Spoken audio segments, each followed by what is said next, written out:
Yo, what's up? Welcome to Kind of Funny Games Daily for Monday, June 21st, 2021. I'm one of your hosts, Blessing Adeoye Jr. Joining me is Tim fucking Geddes.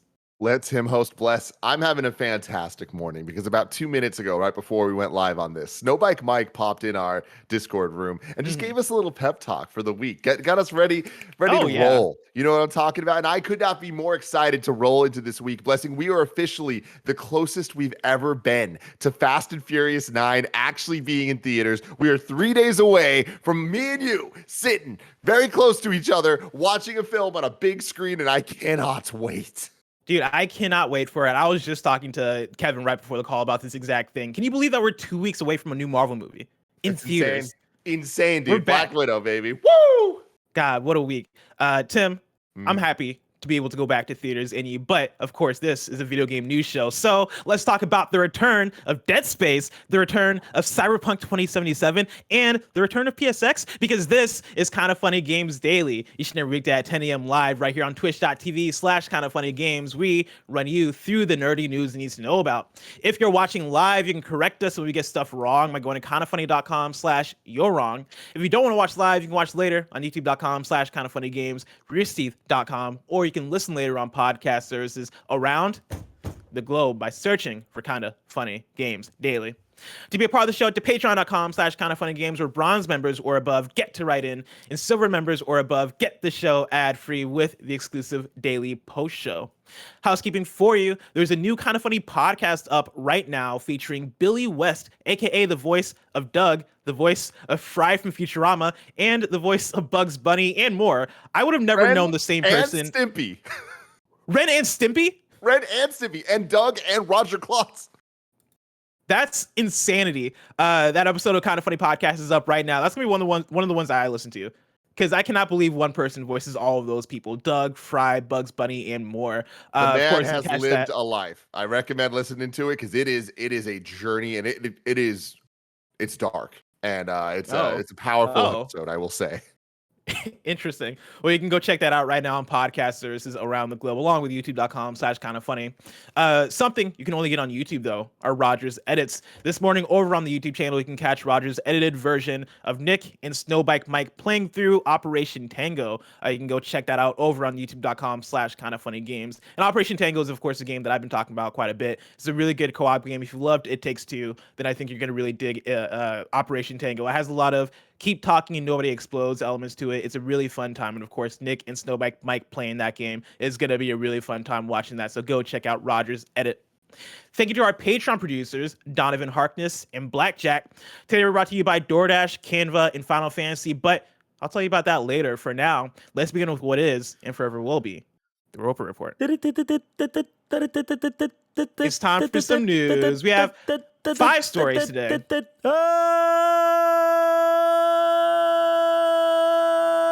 Baker's dozen. That is the correct energy to have, Kevin, because story number 1 is EA about to bring back Dead Space. I'm pulling from Tom Phillips at Eurogamer. Star Wars Squadrons developer EA Motive is working on the revival of an established fan favorite IP. That's according to a comment made by GamesBeat's ever-chatty Jeff Grubb, which was picked up by VGC and which tallies with information we've also heard. According to Jeff Grubb, EA plans to announce the project at its upcoming EA Play event in just a few weeks' time. What could it be? Well, a tease from Grubb makes it pretty obvious. Quote, "We're gonna see it if we're not dead first." End quote. Plants vs. Zombies. Oh, shit. EA's Dead Space franchise has been mothballed since 2013, when Dead Space 3 launched to a lukewarm reception. Its addition of co-op, which completely changed the way the creepy sci-fi survival horror series played, was blamed on EA by fans at the time. Early ideas for Dead Space 4 were subsequently shelved, and the series put on indefinite hiatus. The first 2 Dead Space games remain beloved, though developer Visceral Games sadly shut down in 2017. The studio's final project was Amy Hennig's single-player Star Wars game codenamed Ragtag, which also ended up being canned. In the years since, EA has seemingly come around to the idea of big-budget single-player games again. Star Wars Jedi Fallen Order did the numbers, while this year's long-awaited Mass Effect Legendary Edition has been warmly received. EA Play 2021 is due to take place on Thursday, July 22nd. Tim fucking Geddes, can you believe it? I can't. This is pretty exciting stuff. I hope that it's true, but more than that, I hope that it's good, and I hope that it comes out in some type of relatively soon future. This is the type of thing where this is an EA where last year they announced Skate 4. When are we actually going to get Skate 4? It's good to know they're working on it. It's good to know that this game that probably we would have never thought would actually exist does exist in some form and is being worked on and will probably come out. Hopefully, we get more than that for this if it is real. I love Dead Space, fantastic franchise. It has been dead, and I think that we have a new EA now that can probably make it work. EA Motive have proven themselves over time now. Squadrons was great for what it was trying to be, and more than that, what they worked on with Battlefront 2, like that game had a lot of issues, but the stuff EA Motive worked on definitely wasn't the bad stuff. It was the good stuff. So with that, I also think it's interesting to look at Jedi Fallen Order and kind of the success of that game, both from a Star Wars perspective at a time that Star Wars games were kind of like being scrutinized heavily because of all the microtransaction stuff that went on with Battlefront 2. But on top of that, single player games, not really being EA's kind of go-to in any way. But it being as successful it is and selling as well as it did kind of like ushers a new kind of avenue for a game like Dead Space to make a return. But on top of that, I think it's really important to consider the deal that EA Play has with Game Pass. So there is now a new revenue stream for games that don't necessarily have a easy way to make money off of microtransactions and things like that, like Apex Legends, et cetera, et cetera. So I think that there's a willingness to make single player games that are a bit more of a risk, like Dead Space, because there's a more of an inherent user base and revenue stream already built in. Yeah, this for me, this feels like such a win in terms of how much people love Dead Space and how much EA could use a win like that when we're talking about single player games that are narrative focused that people fall in love with.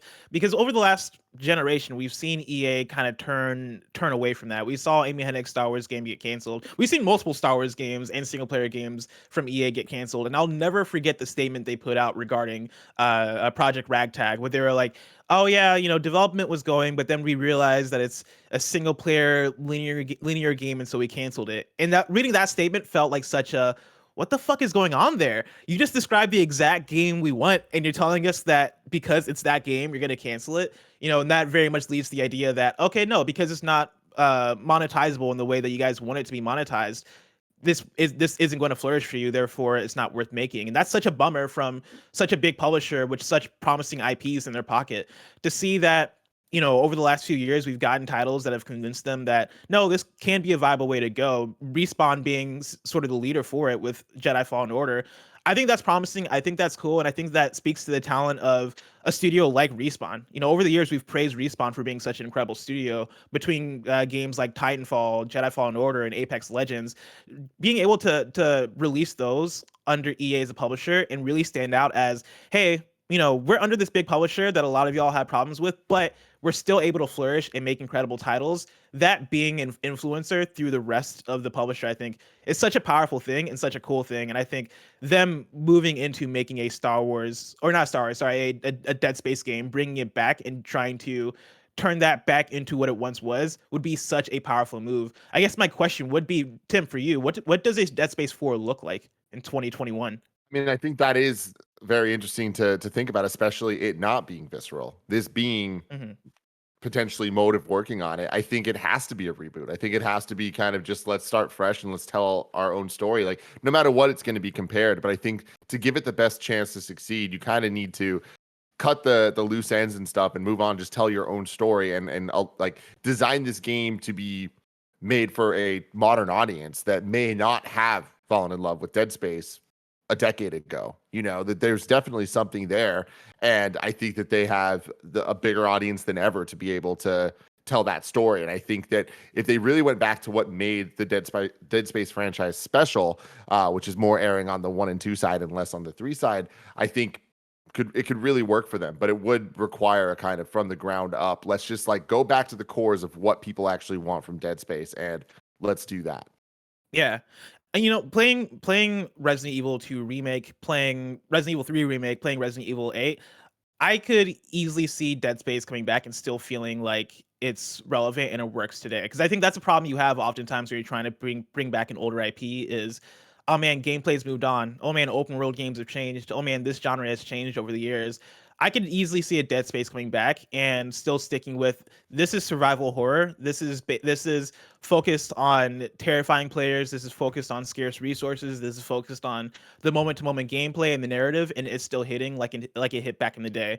And so I think this is really promising. I'm excited to see what it is. And I saw somebody in chat as well mentioning that hey, EA still has games like It Takes Two. They've had really good games, and the thing I'd want to point out is that is very recent EA. When we're talking about It Takes Two, when we're talking about Apex, when we're talking about Jedi Fallen Order, we're talking about the last few years. Even when we're talking about A Way Out, we're talking about the last 3 or so years in the EA lifespan. Over the last generation, I feel like they've had so many stumblings across microtransactions with a lot of the sports games, Battlefront 2 microtransactions. Like there's been a lot of EA stumblings and controversy, and I feel like it's only within the last few years where we've seen them come back and redefine a little bit and figure out what works. This year for EA has been pretty phenomenal between It Takes Two and Knockout City, and what could be a banger EA play if they do bring back Dead Space. I think Well, I you think didn't even the mention direction. Mass Effect.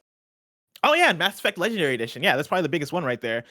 Between all of those, it feels like EA is kind of getting back to where they need to be in terms of making the decisions that are going to get fans on their side, because that's been the biggest problem with EA over the last 10 years, is that so many decisions they've been making have been decisions that have pushed fans away, turned fans against them. And very recently it feels like they've been making the moves to turn that around, and between announcing Skate last year and announcing a new Dead Space, it feels like they are really trying to turn that ship, and I really hope that works for them.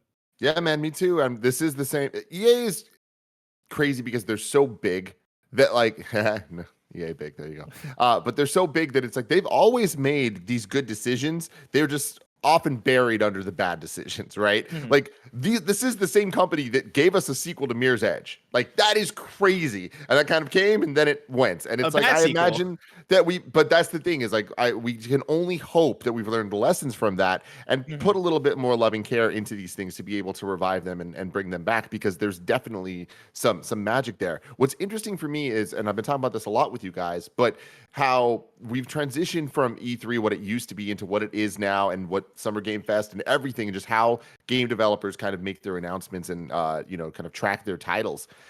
It is crazy that back in the day there was the big three of the hardware manufacturers, and then the third party things were kind of like, depending on who they are, the Activisions and EAs were always these giant publishers, but they didn't really have an identity to them, right? And I think that over time, like we're getting to a point that unfortunately Activision's identity has been just shed down to its Call of Duty and its Blizzard stuff, and that's it. Like the last couple of years, they had all the bangers of the Toys for Bob and the all of that other stuff, but then Vicarious Visions, et cetera, Beanox, that all goes away. They're all just working on Call of Duty. On the EA side, we've seen that kind of shift, and especially when Star Wars came in, it was just Star Wars, let's do it all. But then when the Battlefront stuff went bad, and that they were like, we need to reformat and adjust our entire content lineup. And I really think you're seeing that across all their teams, whether it's DICE or Motive or et cetera, going on to the EA Originals slate that they have. EA is starting to form an identity that doesn't just mean bad things. And that's going to take more time. They still haven't fully proven themselves, but we are on a kind of uphill trajectory there. So it's like that is good that there are multiple exciting things that could happen at an EA play. Because I feel like for a couple of years, it was just like, all right, we know exactly what we're going to get going into this, and we're not really excited. We might be excited for the one thing. Like, we knew we were excited to see the Jedi Fallen Order gameplay demo at E3 a couple of years ago. But besides that, it was kind of like, we're not expecting crazy announcements.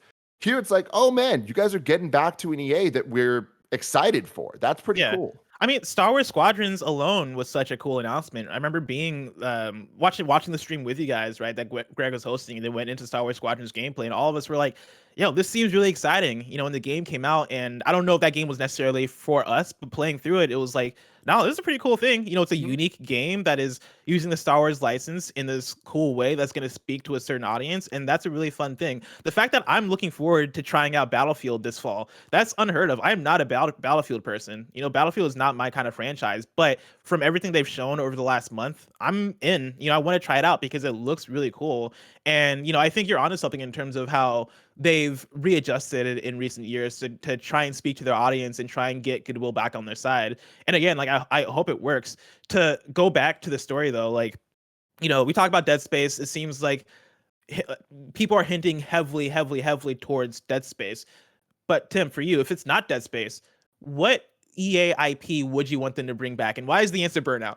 I thought you were going to go to the obvious NBA Street Volume 2. I mean, of course. remix. Like, come on, let's go. I mean, really, I do think that at this point, I think that EA Big is inevitable. Because I think maybe not this year, maybe not for a while, but it is one of those things that enough people are asking for it that someone's going to hear that and be like, let's just give them something just to make them shut the hell up. You know what I mean? And I will gladly shut the hell up if you make that happen again. So that is definitely my answer. EA Big just as a whole, whether it's SSX or the NBA stuff or whatever, anything in between, I feel like that would be a really exciting thing. And I think that they can make it work in a way, and I think would probably work best if they treat it less on the grand scale Respawn level and more on the level of the It Takes Two type games, where they treat it like a smaller thing, where they do put it out as a like $30 title, something like that. I mean, dude, playing Knockout City, I am obsessed with Knockout City. Exactly, yeah. And Knockout City for me is the most NBA Street EA Big game I've played since playing EA Big games back in the day. And I'm with you that if they announced at an EA Play that they're bringing back the EA Big moniker and having a slate of games to go alongside that, I would explode into like into just pure emotion, right? That would be the best announcement you can possibly make as EA. For me as an EA Big fan, the thing I'll say that I think fights against that is the existence of EA Originals, because in a way, playing through the recent EA Originals, it feels like they carry that flag. Those are the EA games that have the personality, that are doing the wild things, that don't have to come out and be $60, but still come out, and they are these unique games under the EA brand that are super fun to play and are about the pure gameplay. The fact that we've gotten Knockout City, It Takes Two, A Way Out a few years ago. The fact that I forget the name of the game. Is it Lost in Random? Chat, correct me if I'm wrong. That game that looks really cool. The fact that we're getting those types of games under EA has me super excited. But it makes me wonder if an EA Big and an EA Originals could coexist, because I feel like they're doing somewhat similar things. I mean, that's my thing is like, it doesn't need to be EA Big. It just needs to be what it is, which it could just be EA Originals. Imagine this. They come out, they just talk to us, hey, 20 years ago, we had EA Big, and that meant NBA Street and NFL Street and SSX and blah, blah, just like have the thing. Like, we've been doing EA Originals, and we want to continue that, blah, blah, blah. Here's our lineup of EA Originals, and it just includes SSX and NBA Street and all that stuff. Like, that would be incredible. Yeah, and we've seen so many big publishers, especially lately when we talk about PlayStation, partner up with different devs that are outside of the ecosystem to make games that are quote unquote PlayStation Studios games, or quote unquote, like, I don't think we've necessarily seen with Ubisoft yet, but Ubisoft Originals exists as a moniker and theoretically could work within that framework. I would love for EA to be like, hey, these guys over here, they just made Shredders, the game that like Mike's been super hype about over E3 during E3. They just made Shredders. What if he partnered with them to make an SSX and called it an EA original to come out in a few years? I feel like that would be such a good move and cool move for EA to do. And, I don't think that's outside the realm of possibility with what EA Originals is. And again, the moves that EA has been making lately to try and work back into getting fans on their side and building a name that is more outside of just sports shooter game, the games you already know from them. I think that would be such a cool thing. And not to be a broken record, but with the EA Play on Game Pass, there's a built-in revenue stream that can make smaller titles make a lot of money. And so it can start to make a lot of sense to promote something like Knockout City way more than they would have ever promoted it, because it's an easier promo when it's like, hey, it's free. Exactly. Tim, let's talk about story number 2. Cyberpunk is back on the PlayStation Store. I am reading from @CyberpunkGame on Twitter, where they tweeted out this. Hashtag Cyberpunk 2077 is now back on the PlayStation Store. You can play the game on PS4 Pro and on PS5. Additionally, a free next-gen upgrade will be available for all owners of the PS4 version of Cyberpunk 2077 in the second half of 2021. Users may continue to experience some performance issues with the PS4 edition while we continue to improve stability across all platforms. The PS4 Pro and PS5 versions of the game will provide the best experience on PlayStation. It's back, Tim.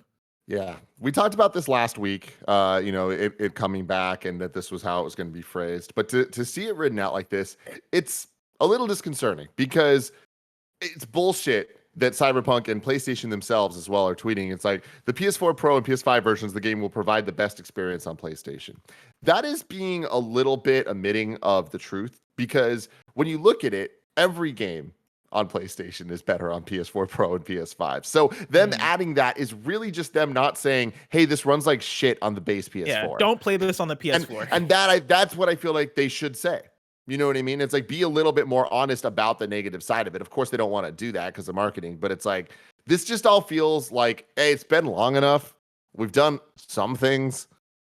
Not enough people are going to care to turn this into a big deal. So let's just sweep it under the rug. This makes me even more surprised that they're allowing the game back and not just waiting for the PS5 version as PlayStation. Because if I was them, I'd be like, hey, the game runs like shit on PS4. Don't put it on PS4. You know, like that is not the purpose of all of this. The PS4 Pro doesn't exist so that the base PS4 versions of games can be bad. It exists so people can play improved versions of your game. So it's an interesting move on the PlayStation side, but I think it comes back to what is the real reason why Cyberpunk was taken off of the PlayStation Store? They took it off because CD Projekt Red was making a big fuss about the refund policy, and PlayStation very careful about the refund policy. There are plenty of games on the PS4 that run like trash and that are way worse than Cyberpunk 2077. But the fact that CD Projekt Red was encouraging people to get refunds on the platform was the last straw for PlayStation. And so for them, I imagine it was a thing of, all right, you know, we can put this back as long as you stop with the refund shit. And the way to calm people down in terms of, or not even calm people down, the way to quote unquote inform people about the bad version of the game in a adequate way would be to phrase it in a way where it's like, hey, get this on PS4 and PS5 or PS4 Pro and PS5 as opposed to PS4 so that they can cover their ass a little bit. But the fact that they need to do that makes me wonder if it should be back at all. The answer is probably no, honestly, in my opinion. Yeah. I mean, or just, hey, it's only available on PS4 Pro and PS5. I don't even know if that's possible with how PlayStation That's the other works. thing. But I mean, okay, then it's only available on PS5. Y'all fucked this up. Like, the thing is, it might be true for a ton of different games, but they're obviously the highest profile and they're called out. They're under scrutiny. So we're not talking about other games. We're talking about Cyberpunk.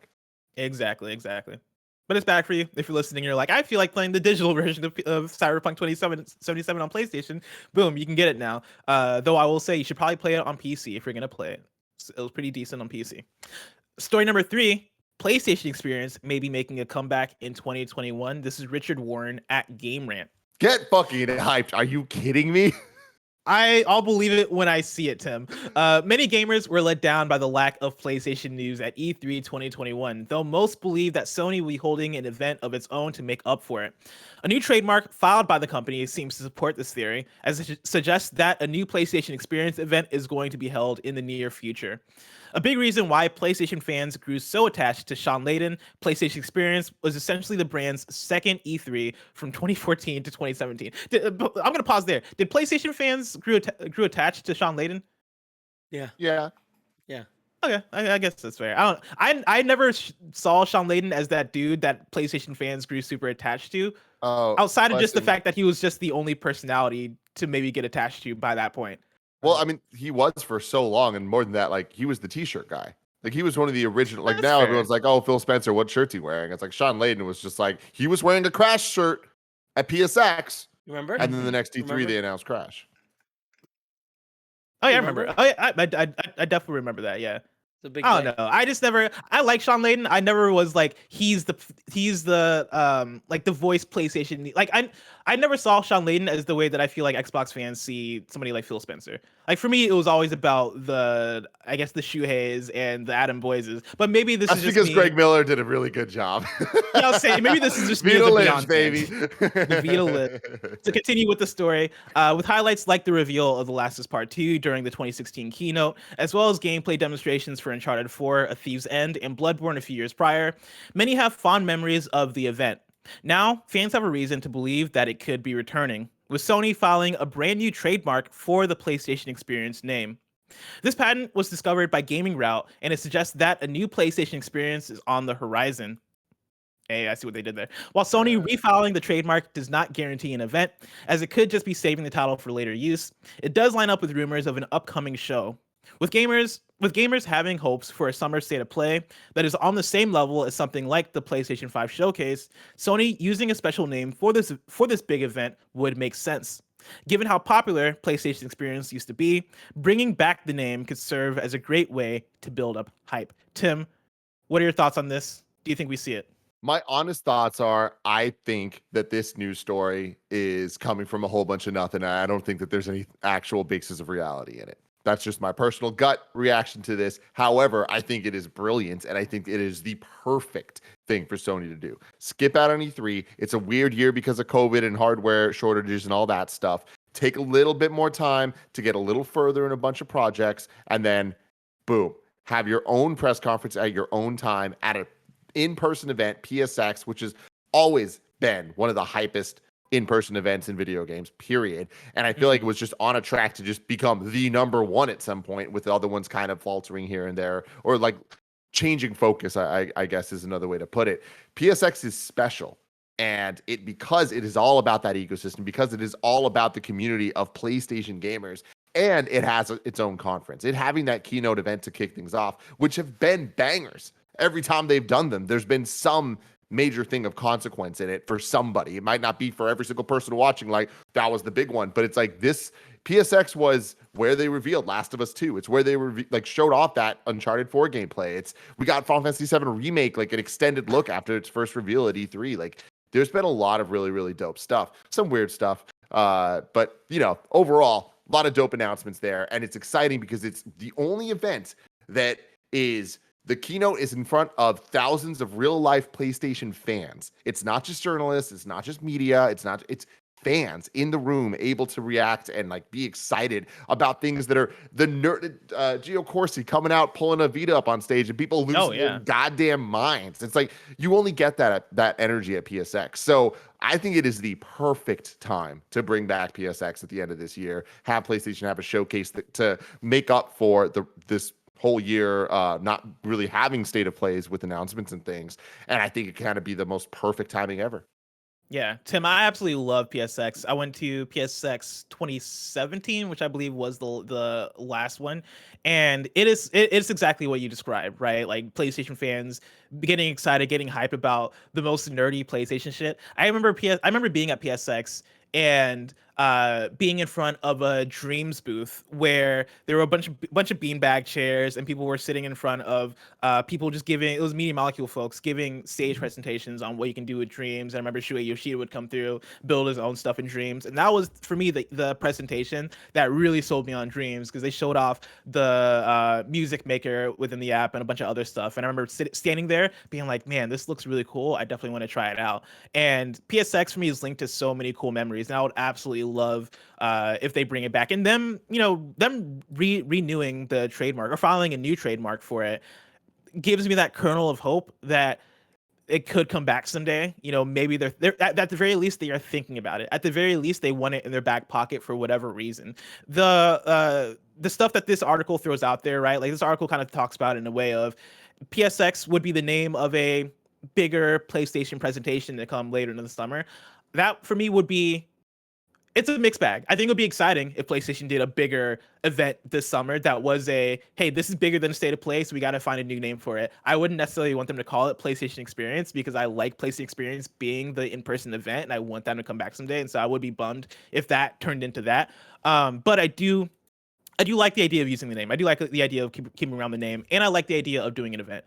And I hope they do have some sort of summer, July, maybe late summer event to lay out, hey, here's more Horizon, here's a new trailer for God of War, here's maybe Last of Us Factions, here's some things you can look forward to in 2022. I think that's necessary to have. Even if it's not E3, I think you got to have that in order to be like a beacon of, hey, fans, look to us. This is almost like what Nintendo does with Nintendo Directs a lot of the time. Here's what you can look forward to for the rest of the year and for the years in the future. I love that. I hope they have that, and I think they kind of need that. I don't want to go on and belabor this point too much, but the last thing I want to say is PlayStation are in the unique position right now where we're at in 2021 to have kind of the first everyone in one room. We're back. We're live. There's video walls everywhere. This is an old school PlayStation/video game showcase, but with the added layers of everyone's excited about the PS5. We actually have thousands of fans in this room. We've been kind of backed up on announcements and not having an avenue to really announce things. So boom, it's all here. It's all there right now. And that would just be such a freaking power move. Yeah. Especially with PSVR 2 coming out supposedly next fall, or not next fall, I should say, fall 2022, I should say. You got to have people in person to try that thing out, and I think a PSX would be the perfect place to have that happen, right? Let people have previews, let press have previews, let fans get their hands on it, let them play the new Astrobot game or whatever you have cooking up for that thing. I think there are a lot of reasons to bring back PSX, and I hope it happens, but I can't let myself hope too hard because I've had my heart breaking too many times, Tim, by hoping for things. Where's the Switch Pro, Tim? Where the fuck is it? Where the fuck is it? Of course, you can go over to patreon.com/kindafunnygames where you can get the show ad free. But guess what? If you're hearing this part of the show, that means you didn't. So here are some ads.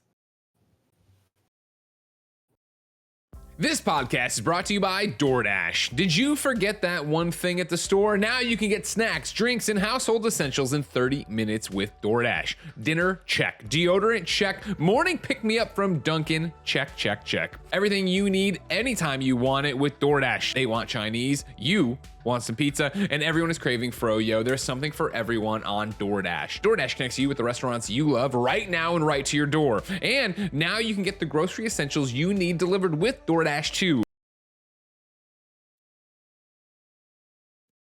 Did the ad just end? Yeah, sorry, it went wrong. Kevin. Sorry. Okay. Do you want to try it again? Yeah, I'm actually, give me 1 second before I do that. I tested it earlier today. What's up, everybody? It's okay, Kevin. Take your time. Take your time. Of course, if you're listening to this right now, I assume people can hear us and see us. Right after this, we are recording PS Love You XOXO, tomorrow's episode, and we will be talking about PSX. We will be talking about what our own PSX is going to look like. And so right into that, if you haven't, patreon.com/kindafunnygames, and make sure to tune in tomorrow because it should be a banger. Is it featuring a special guest? Yes, it is. Ooh. So get hyped for that. Get hyped for that. Give me let me know when you're ready. Give me 1 second. Yeah. Cool. Tim, how are you doing today? How's your Monday? I'm doing real good, man. It's exciting. We got a lot going on this week. I'm going to dinner with you this week. Yeah, I'm very excited for that. Yeah. I'm so happy to be going to dinner with people again. Yeah. Sorry, I figured it out. Cool. I'm gonna hit it live now. Sorry about that, guys. Cool. It's all good. Here's some ads. This podcast is brought to you by DoorDash. Did you forget that one thing at the store? Now you can get snacks, drinks, and household essentials in 30 minutes with DoorDash. Dinner? Check. Deodorant? Check. Morning pick-me-up from Dunkin'? Check, check, check. Everything you need anytime you want it with DoorDash. They want Chinese. You want some pizza, and everyone is craving froyo. There's something for everyone on DoorDash. DoorDash connects you with the restaurants you love right now and right to your door. And now you can get the grocery essentials you need delivered with DoorDash too. Get drinks, snacks, and household items delivered in under an hour. Ordering is easy. Open the DoorDash app, choose what you want from where you want, and your items will be left safely outside your door with the contactless delivery option. Of course, I'm well versed in DoorDash because I use it all the time. Of course, it's not even in this. They have a thing called the Dash Pass where you can get delivery fees removed. You get a whole bunch of other benefits. I use that because we DoorDash at least once a week usually. Chinese, pizza, you name it. Sometimes the day ends and Jen and I just don't want to cook. And DoorDash is so simple to get what we want when we want it. With over 300,000 partners in the US, Puerto Rico, Australia, and now Canada, you can support your local go-tos or choose from your favorite national restaurants restaurants, I should say, like Popeyes, Chipotle, and Cheesecake Factory. For a limited time, our listeners can get 25% off and 0 delivery fees on their first order of $15 or more when you download the DoorDash app and enter the code GAMES2021. For our Canadian listeners, use the code GAMESCA. That's 25% off, up to a $10 value, and 0 delivery fees on your first order when you download the DoorDash app in the App Store and enter the code GAMES2021 in the US and GAMESCA in Canada. Don't forget, that's GAMES2021 or GAMESCA for 25% off your first order with DoorDash. Subject to change, terms apply. Our next sponsor, you might be asking, who is it, Greg? What is it going to be? It's Canva Pro. Of course, Canva Pro is the easy-to-use design platform that has everything you need to design like a pro. Whether you're a professional designer or just getting started, Canva Pro can help you boost your team's productivity and creativity. It's a quick, easy, and affordable way to design whatever you need. No matter what you're creating and sharing, Canva Pro has everything you need in one place, including a collection of over 75 million premium photos, videos, audio, and graphics. Plus, Canva Pro comes with time-saving tools. I thought it was life-saving tools. Let's not go too far. It's time-saving tools that simplify and speed up the creative process. You get all this and more in just one Canva Pro subscription. Of course, we've been using Canva Pro here for a while. Tim's been using it to make these little decks that we can show to people, and we're like, hey, why don't you work with Kind of Funny? And he goes in there and he's learned to design with it. Canva Pro is amazing, and there's no idea too big or too small when it comes to Canva Pro. So if you want to create something online, Canva Pro is a tool you need. Design like a pro with Canva Pro. Right now, you can get a free 45-day extended trial when you use our promo code. Just go to canva.me/KFGD to get your free 45-day extended trial. That's canva.me/KFGD. Canva.me/KFGD. And our final sponsor of the day, it's Final Fantasy VII Remake Intergrade. It's time to join the resistance because Final Fantasy VII Remake Intergrade for PlayStation 5 is here. The shadowy Shinra Corporation is draining the planet's life force for their own again, but all is not lost. The mercenary Cloud Strife teams with Tifa, Barrett, and Aerith to take Shinra down. Whether they succeed depends on you. Of course, we're so excited for Final Fantasy VII Remake Intergrade. The definitive edition of the award-winning Final Fantasy VII Remake has expanded graphical, gameplay, and system enhancements, and it brings Final Fantasy's visuals to the next level. It's got more realistic backgrounds, it's got better lighting, it's all around beautiful to look at. Hell, you know that Final Fantasy VII Remake was our game of the year. Now they've made it better, what's not to love? Integrate also gives you the ability to switch between graphics mode if you want 4K and performance mode if you prefer super smooth action with 60 frames per second. On top of it, Intergrade comes with the episode Intermission, a brand spanking new episode featuring Wu-Tang Ninja, Yuffie, as the main character. Play as Yuffie as she conspires with Avalanche HQ to steal the ultimate materia from the Shinra Electric Power Company. Play as new characters and enjoy expanded gameplay experience featuring multiple new combat additions. And if you've already bought Final Fantasy VII Remake for PS4, you can download a free PS5 enhancement for the PS5 console. Episode Intermission is available as a separate purchase after you upgrade. Buy Final Fantasy VII Remake Intergrade for PlayStation 5 today. Go to sqex.link/remake-KFGD. That's sqex.link/remake-KFGD. Love me some Wu-Tang Ninja. Story number 4, Tekken X Street Fighter is officially canceled, and this is the saddest news story I could ever wake up to. This is from Michael McWhertor at Polygon. Sad, but like not unexpected, if I'm being honest. What? Dude, You know, like This is like, it's of course. didn't they announce this like 10 years ago? This Yes. was the first E3 I was ever at. I have a picture of me and Alfredo in front of the key art in the article that we're reading right now that like people are using in this game. There was a giant like thing behind us, and I have a picture with the creator of Street Fighter, the creator of Tekken, with like me and Alfredo posing. It's so heartbreaking. I'm going to read the news story. We're going to talk about it. Again, this is Michael McWhertor from at Polygon. More than a decade after it was first announced, Bandai Namco's crossover fighting game, Tekken X Street Fighter, appears to be truly, finally, and officially dead. Tekken producer Katsuhiro Hirata said in the broadcast earlier this month that the project died while still relatively early in development. Hirata made the comments during a stream of Hirata's Bar Radio, the producer's YouTube talk and variety show. Speaking with Tekken 7 game director Kuhei Ikeda, Harada said of Tekken Cross Street Fighter, quote, "Yeah, development stopped, but we got about 30% done," end quote. And I'm going to stop there and say 30% is a lot. You could have kept going. You could have kept going. They continue. "We even had motions, which you can see reflected in Akuma," end quote. And I'm going to pause there and say, oh my God, you could have kept going because Akuma was great in Tekken 7. Harada said all that in translated comments referring to Akuma's guest appearance in Tekken 7. Quote, Dalzim turned out Dalzim turned out as well as expected. Pretty good. Female character models were really good too. Pretty good. I wish, as expected. as expected. I wish I could have shown you. I was pretty confident. End quote. Bandai Namco announced Tekken Cross Street Fighter at San Diego Comic-Con in July 2010. The game was meant to complement Street Fighter Cross Tekken, a Capcom-produced blend of the two fighting game franchises. While Street Fighter Cross Tekken was ultimately released in 2012 for PS3, PS Vita, and Xbox 360, and followed the 2D fighting style of Street Fighter, Tekken Cross Street Fighter was designed to adhere to the 3D fighting style of the Tekken series. And Tim, again, I say that I couldn't read a more heartbreaking story, especially reading and seeing that Dalzim was pretty good. That's more than I would have expected from Dalzim, the most complicated character you can implement in this type of game. Yeah, that is so funny. I mean, here's the thing. They announced this with Street Fighter versus Cross Tekken.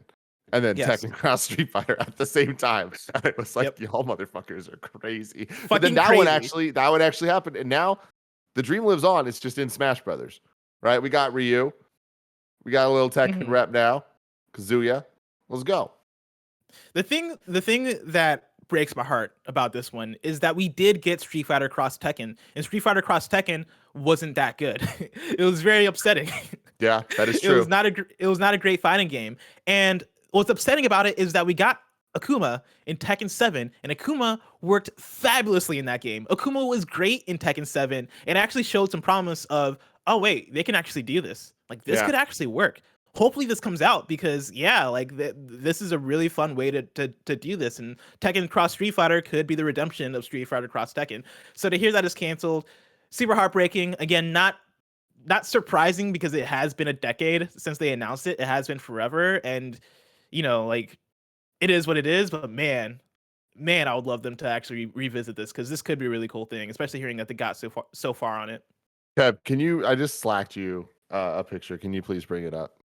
Because I have the picture of them signing my poster for this game that will never come out that I still have somewhere. So oh my God. This is a piece of history. Speaking of fighting games, while Kevin's bringing that up, I started playing. Yeah. Oh my God, this is an amazing photo. Oh my God, Tim's on the right with the glasses. They're signing his looks thing. so this young. is that E3 or Comic-Con? This is E3. E3. Yeah, so technically this was my second Alfredo E3. on the left. Yeah, it's Alfredo on the left, baby. Let's go. Who's in the background getting punched? That's a little Yoda boy. I don't know. But he's being punched by a Chun-Li cosplayer. You can see her little spiked armlet. Is it not a pickle? I don't. You know what, guys? I have no idea. I can't tell what's going on in the background. On the top. But Bless, I saw you've been playing Guilty Gear Strive. What's up? Yeah, dude. I started playing Guilty Gear Strive yesterday, and I don't think I've played a game that looks and sounds this good. It is hot. Arc System Works are on another level when it comes to how good their art looks. And it's a really fun game. This is my first Guilty Gear game. I played plenty of Dragon Ball FighterZ, maybe too much of Dragon Ball FighterZ.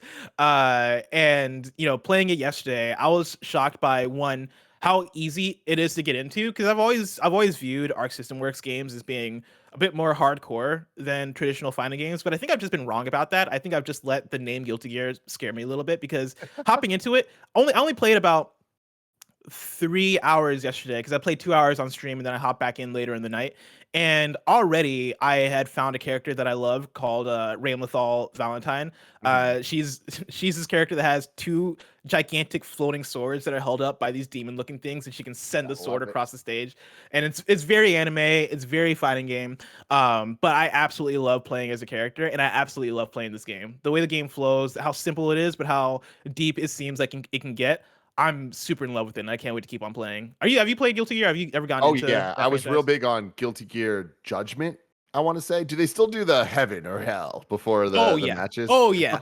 It's ridiculous. The music the is amount incredible, of text that pops up but before each match, and the voiceovers of heaven or hell, the fight to the death or whatever the fuck. It's egregious and it's beautiful. I love it. Yeah. Yeah, so shout out to Guilty Gear. I can't wait to play more of that. Tim, let's Mhm. wrap up the Roper Report with story number 5. That abandoned PlayStation app has been delayed by 3 days. Of course, on Friday's KFGD, me and Greg talked all about abandoned and if or if not, it's a Kojima game.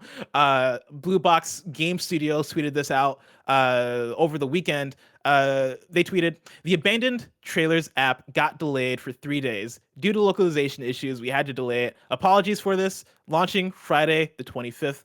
Also, the app will kick off with an introduction to get you introduced with its purpose and how to use the app. Tim, have you been keeping up with this abandoned business? Unfortunately, I have, Bless. And it just keeps getting more and more ridiculous to the point that it could either be extremely true or extremely false. I feel like the evidence is mounting up both ways. And I hate that as an industry, we've just gotten to a point that the more bizarre something is, the more likely Kojima's involved. Oh, yeah. 1000%. And I still don't know where I stand with this. I still err on the side of I don't think Kojima's involved. I think a developer is doing an amazing job emulating a Kojima like ARG experience where you are following the clues. And I think this was set up from the beginning as something to be hey, we can market our game as a Kojima game and people will eat it up. The thing that throws me off and the thing that I still can't get around is the fact that this game was debuted on the PlayStation blog as this random game that doesn't look that great, first-person horror experience that did have some Kojima elements to it. The fact that the fact that this is on the PlayStation blog is the thing I can't get around, where I'm like, okay, cool. Like, okay, you're on the PlayStation blog, but the more and more you lean into this Kojima shit, the more and more I'm like, there's no way PlayStation can stand beside this, right? There's no way PlayStation is looking at all of this and they're like, glad we back to this thing, or we're gonna let this thing exist on our blog more. Like, it's hard for me to imagine that. Yeah, But I don't know. I mean, there's a lot going I don't on, know. and I it's gonna be interesting. The fact that Jason Schreier is at all kind of not saying this isn't a thing, I'm like, that's crazy to me. Because otherwise, it'd be like, yeah, people are just having fun, and it definitely seems like a Kojima thing because someone's trying to make it seem that way. It's not hard to seem insane when you're with marketing and just being really meta and weird. Like, all it takes is a little side of that, and we all jump to Kojima because that's just what we've been taught to do. Yeah. But so much lines up, Tim. So much of it lines It's up. so much. very Hey, man, so ridiculous. much lined up for the Grinch, and he's not in Smash Brothers. So Wait. Oh, yeah. No, I can't remember what we're talking about. The Grinch theory. You're a No, listen, crazy the Grinch fucking theory was person. accurate. The Grinch theory was so convincing, though. Tim that's is a one of my crazy favorite person. kind of funny games daily moments of all time. But my favorite thing about it was the people that didn't watch it and they thought that I was convinced that the Grinch was gonna be in Smash Brothers. Like, I was with you, Tim. I was with you. Everything you said, I listened to that episode of Games Daily, and I had my tinfoil hat on, and I was like, I don't know, man. Tim's spitting some facts. The Grinch is in the background of the photo. It has to lead to something. It has to be right. We're gonna see Gino. Was it Gino? I forget who the thing even was. it's a whole bunch of people. Ken was included, who ended up being in it, and I can't even remember. But yeah, Gino was one of them. God, that was My fun. favorite. My favorite thing to arise from this whole abandoned situation, though, is yesterday I was listening to a Jeff Keighley Twitter Spaces talk, where of course Twitter Spaces you can do like your own basically like press conferences and have people talk to you and ask questions and all that shit. And you know, Jeff Keighley just wanted to talk about Summer Games Fest. He just wanted to like catch up, talk about how Kickoff Live went and all that stuff. And half the people that Jeff brought in to ask him questions were all like, so what's up with this abandoned business? Are you hiding something? And legit, every single time Jeff would be like, guys, I don't know. I have no idea what's going on here. And every new person would be like, I don't believe you. Tell us what's Yeah. going on with abandoned. Yeah. And like Jeff Keighley's out there just trying to be Jeff Keighley. And people keep bothering about it, which I think is hilarious. Yeah, well, they did that with Elden Ring. He made it happen. Got out of Hey. gamer jail. The big thing about this though is I struggle to believe that Kojima's related to this because Summer Game Fest just happened and Kojima was there for Kickoff Live. They would have if he had something to announce, it would have been announced there. Maybe. Who knows though? Who knows? I- Maybe I it would have just- been announced on a random PlayStation blog You know what? I mean, with Bless is making Twitter a lot of updates sense. from an account. A lot of sense. Hideo Kojima cannot be predicted. This man goes by no pattern. He's a madman. He put out Death Stranding. None of us knew what that game was until it came out. And But when then it it came out, came we out. still didn't believe what it was. But it was just what it is. It wasn't crazy. It wasn't this like thing connecting people and social, whatever. Tim. It's like, no, it was just a freaking game where you walk a lot. Like that's the thing is like we act like there's this storied history of Hideo Kojima being completely crazy when it comes to announcements and marketing games. There's a couple examples of that. And like, to be fair, there are more examples of that than there are for any other developer being weird with announcements in games. But it's not like it ever got this weird. I don't know, man. Moby Dick was really weird. Remember when they announced the game Phantom Pain, and then all the letters from Metal Gear Solid 5 fit perfectly in the Phantom Pain logo, and everybody was like, "What the fuck?" And it turned out to be real. That was a coincidence. Come on. That wasn't a coincidence. Kevin knows what I'm talking about. There is nothing better than Kevin just jumping on the conspiracy theory train and just like, he doesn't even care what is being talked about. He's just like, yeah, I don't know. Kevin, is there a way that you can Amazon Prime me a tinfoil hat so I can wear it whenever we talk about Kojima shit from now on? Blessing, you realize you're upsetting me, Blessing. Like, you're upsetting me right now. You're upsetting me a lot. They sell those things on Amazon, right? Like, I know I could probably just make one at home with tinfoil, but what's better than that's all it is, Amazon Bless. Prime? You don't buy a tinfoil hat, you buy tinfoil. You know what? But like, somebody must have tapped into the market. I'm gonna look on Amazon. Somebody had to have tapped into the market for tinfoil hat. They did. You can buy a tinfoil hat. You can also buy the Archie McPhee tinfoil hats for Conspiracy Cats. So that way Thomas can get involved in the action. There's actually a picture that kind of looks like Thomas. Fuck you, all right? That's not what my cat looks like. I love how passionate Chad is right now. Chat is going off about me not being willing to just make a tinfoil hat. And no, I'm gonna Amazon Prime. Thomas doesn't kind of look like that, Kevin. No, not at all. He's not way that cuter. one. Not that one. That one. No. I mean, like a little bit. Okay, why are cats wearing tinfoil hats? First of all, like, cats are already otherworldly beings. Like, I think we're already tapped too far down a rabbit hole that I don't think we should keep going down. Tim, I'm very excited to see what happens with the abandoned PlayStation 5 app, whatever the fuck that is. But that is just so far away. If I want to know what's coming out to mom and grop shops today, where would I look? The official list of upcoming software across each and every platform is listed by the Kind of Funny Games Daily show host each and every weekday. Yeah.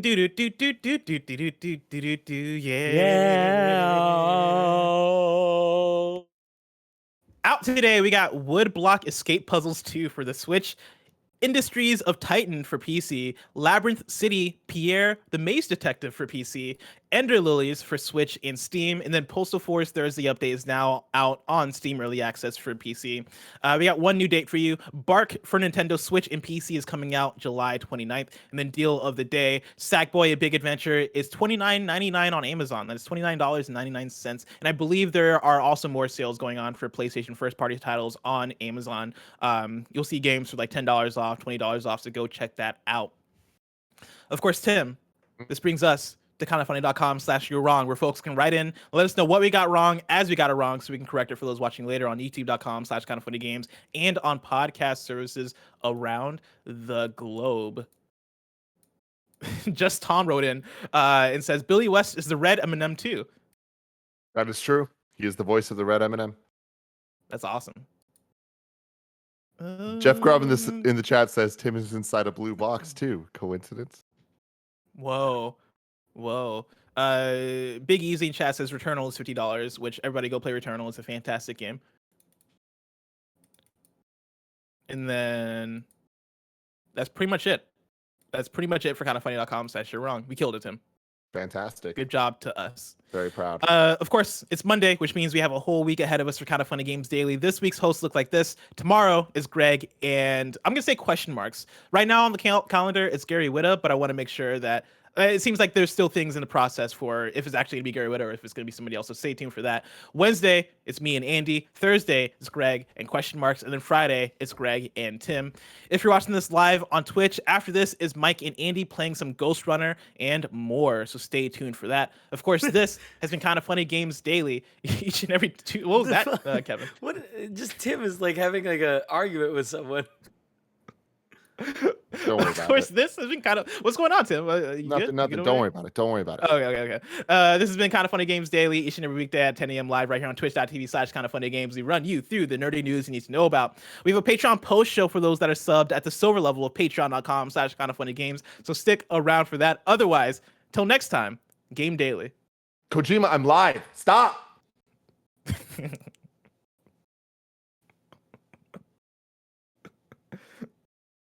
I'm so confused.